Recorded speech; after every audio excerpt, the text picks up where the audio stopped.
সেটাই আমি বুঝতে পারছি না তো। আমি তো তাদের দলের হয়ে কাজ করতাম। তাদের হয়ে কাজ করতেন। উত্তম সর্দার, শিবু হাজরা, তাদের দল নিয়ে তাদের আর মানে গ্রামে যে কর্মীরা আছে, মানে দল আছে, তারাই আমাকে নিয়ে বলতো যে যে মিটিং মিছিল এখানে ওখানে ডাকা। মানে আপনি তৃণমূল কর্মী? হ্যাঁ, আমি তৃণমূল কর্মী। পুলিশের কাছে কোথায় যাবো? পুলিশ তো পাঠিয়ে দিতে শিবু হাজরা, উত্তম সর্দার কাছে। না, পুলিশের কাছে একটা বিচার নিয়ে গেছিলাম, পুলিশ কোনো সাহায্য করেনি বলে আমরা যাইনি।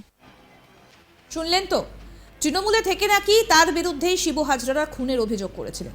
তিনি বলছেন, আমি কোনো গন্ডগোলের মধ্যে ছিলাম না, তাও আমার বিরুদ্ধে উত্তম সর্দাররা খুনের অভিযোগ করেছে। আমি একজন তৃণমূল কর্মী, তাদের হয়েই কাজ করতাম, তারপরেও আমার বিরুদ্ধে ওরা কেস দিল। কেন দিল কিছুই বুঝতে পারছি না। আমার বাড়িতে রাত 1টা-1:30টার সময় এসে টাকা চাইতো। 100 দিনের কাজ করে একটা টাকাও পাইনি।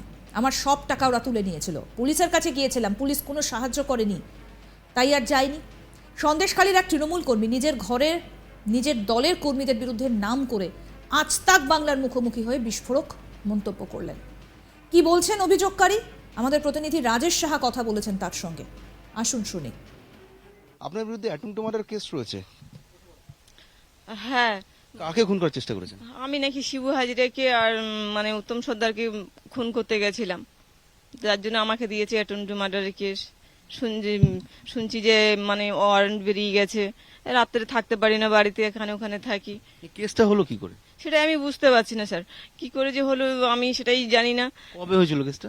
কেসটা মানে ওই যে গন্ডগোলটা হওয়ার 2 দিন পরে হয়েছে। দুদিন পরে আমাকে মানে আমার এই এক মানে ইয়ে কাজ করতে থানায়, সেই আমাকে এসে দেখালো যে এরকম আপনার নামে এরকম বেরিয়েছে, আর শুনুন কি করবেন বৌদি, এখান থেকে চলে যান। তো আমি ভয় পালাবো কেন? আমি তো আপনি কি সেদিন গন্ডগোলে ছিলেন? হ্যাঁ, আপনি কি গন্ডগোলের মধ্যে ছিলেন? না ছিলাম না গন্ডগোল, আমি কোনো গন্ডগোলেই ছিলাম না। আমি বাড়িতেই থাকি।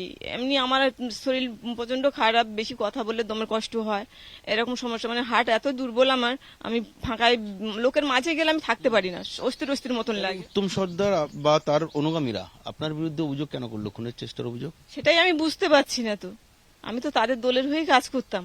তাদের হয়ে কাজ করতেন? উত্তম সর্দার, শিবু হাজরা, তাদের দল নিয়ে তাদের আর মানে গ্রামে যে কর্মীরা আছে, মানে দল আছে, তারাই আমাকে নিয়ে বলতো যে যে মিটিং মিছিল এখানে ওখানে ডাকা। মানে আপনি তৃণমূল কর্মী? হ্যাঁ, আমি তৃণমূল কর্মী।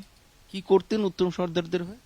কি করতাম? আমি লোকজন বের করা, ডেকে বের করা, যে কথা বলা, যে আমি ডাকলে সবাই বেরোতো, এরকম আর কি একটা কাজ করতাম। যে এই বৌদি বললে তাহলে সবাই বেরোবে বাড়ির থেকে, তো এরকমই আমি বাড়িতে বাড়িতে বললে আমার কথাও তারাও শুনতো, যে মিটিং আছে তাহলে যেতে হবে, আমার কথাও শুনতো তারা।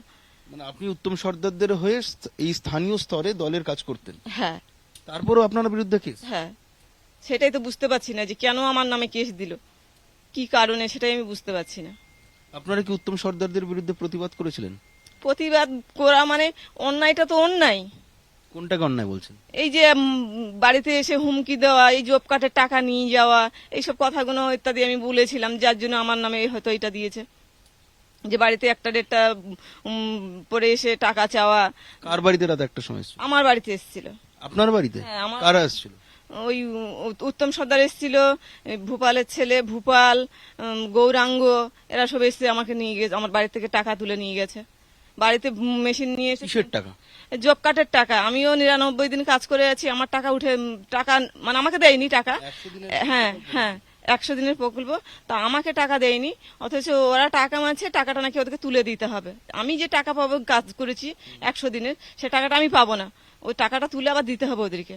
আবার আমার বইতে ছিল টাকা, প্রায় মনে হচ্ছে যে 5-6 হাজার টাকা আমার ছিল। আপনি কত টাকা পেয়েছিলেন 100 দিনের কাজ করে? একটা টাকা পাইনি। না, সরকার থেকে আপনার ব্যাংকে তো টাকা ঢুকেছে? না, ওই টাকাটা ঢুকেছিল কত সেটা আমাকে ওরা জানায়নি, যে কত টাকা আছে ব্যাংকে।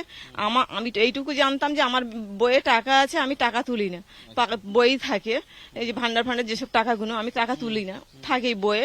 তা সেই টাকাগুলো সব তুলে নিয়েছে। আবার বললো যে না, পরে গিয়ে আমি বললাম আমার অত্যন্ত শরীর খারাপ, আমি গিয়ে বললাম যে আমাকে কিছু টাকা তো দাও। তখন বললো না, এবার মারলে তখন তোমাকে টাকাটা ওর থেকে পূরণ করে দেবো, আমাকে এই কথা বলা হয়েছে। আপনি তো দলের হয়ে কাজ করেন, তারই অনুগামী, তার হয়ে তো দলের দেখভাল করেন এই আপনার স্থানীয় স্তরে, তারপরে আপনি কেন আপনি শিকার হলেন তাদের রোষের শিকার? কি আক্রোশ আমি সেটাই বুঝতে পারছি না। দল হয়তো আমাকেই ওরা ফাঁসাতে চাইছে, আমি তো সেটাই বুঝতে পারছি না, হয়তো আমাকেই ফাঁসাতে চাইছিল এইভাবে করে। ওদের হয়তো এইটাই মতলব ছিল যে এইভাবে ওকে ফাঁসাই। যে দল এতদিন করে আসলেন, সেই দলনেত্রীর প্রতি আপনি কি বলতে চান? কি বলতে চাই? এর থেকে আমাকে যা পুরস্কার দিয়েছে, এর থেকে আমি কি বলতে চাই? কোথায় কি বলবো, আমার কাছে কথা হচ্ছে এই যে বাচ্চা দুটো ছোট ছোট আমার বাচ্চা এখনো 15 বছর হয়নি তাদের, তাহলে আমি সেই বাচ্চাগুলো নিয়ে মাঠে ঘাটে কাটাচ্ছি, তারা যেন এমন শাস্তি পায় যেন আমার থেকে যেন অনেক খারাপ অবস্থা তাদের হয়, অনেক খারাপ অবস্থা হয়। আমি রাতের পর রাতে ঘুমোতে পারি না, আর রাত্রে স্বামী সন্তান নিয়ে মাঠে ঘাটে হয়ে বেড়াই। এরকম অবস্থা বাড়িতে থাকলে এই আসবে তুলতে, এই ইয়ে করবে, এইভাবে আমাকে জানাচ্ছে, মানে এসে এসে একজন বলে আছে তুমি রাত্রে, ও পাড়ার লোকজন আসে গল্প করছে যে এই তোদের 3 জনকে তুলতে আসবে, বাড়িতে থাকিস না। হ্যাঁ, পুলিশ তুলতে আসবে, এইসব কথা হচ্ছে, কিন্তু আমি বাড়িতে থাকতে পারছি না তো। আর ওই দুটো ছোট বাচ্চা নিয়ে আমি কোথায় যাবো? হ্যাঁ, দুটো ছেলে আছে ছোট। আপনি নিজে শাসক দল করে নিজেই আতঙ্কিত, গ্রামে থাকতে পারছেন না, জানি না কেন কিসের জন্য করছে আমার প্রতি এরকম, আমি সেটাই বলতে পারছি না, বুঝতেও পারছি না। কখনো আর আক্রমণের শিকার হয়েছেন এর মধ্যে?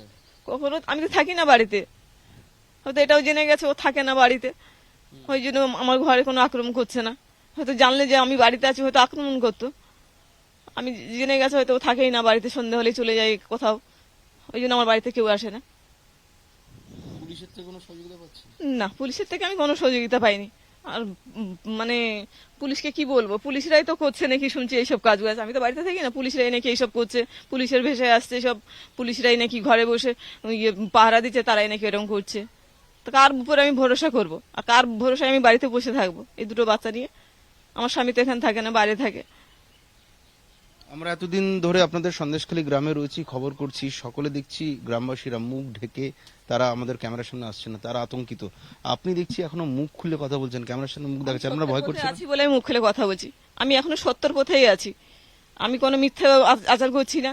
দিদি বলছে ওখানে থেকে যে আমরা বহিরাগত, অনেকে বলছে যে আমরা কথা বললে ক্যামেরার সামনে মুখ ঢাকা দিয়ে বলছে বহিরাগত, কিন্তু না, এটা সত্যি আমি এক দোল করতাম, দিদির হয়েই করতাম, আর এখনো করি, আর দিদিকেও ভালোবাসি। দিদি যদি এসে দেখেন, এখানে আসুক, দেখুক যে পরিস্থিতিটা কি। আমি দোল করতে গিয়ে আমি কোথায় ফাঁসলাম আজকে, কোথায় কোথায় আমার ঠাঁই হলো, কোথায় আমি আছি, সেটা দিদি এসে দেখুক। দিদি আসছেন না কেন এখানে? দিদি আসুক, দেখুক যে পরিস্থিতিতে কোন অবস্থায় আমি আছি। সন্দেশখালীর বাসিন্দারা বারে বারেই দাবি করছেন রাজ্যের মুখ্যমন্ত্রী মমতা বন্দ্যোপাধ্যায় অন্তত একবার আসুন সন্দেশখালীতে। এবং এই মুহূর্তে যার বক্তব্য আপনাদের সামনে তুলে ধরলাম, তিনিও বলছেন যে তিনি নাকি তৃণমূল করেন, তৃণমূলে থেকেই নাকি তার বিরুদ্ধেই শিবু হাজরারা খুনের অভিযোগ করেছিলেন। তিনি বলছেন আমি কোনো গন্ডগোলের মধ্যে ছিলাম না, তাও আমার বিরুদ্ধে উত্তম সর্দাররা খুনের অভিযোগ করছে, আমি একজন তৃণমূল কর্মী, তাদের হয়েই কাজ করতাম। এরকম আরও আপডেট পেতে আজ তাক বাংলার ইউটিউব চ্যানেল সাবস্ক্রাইব করুন, নোটিফিকেশন পেতে বেল বাটন অপশনটা প্রেস করুন।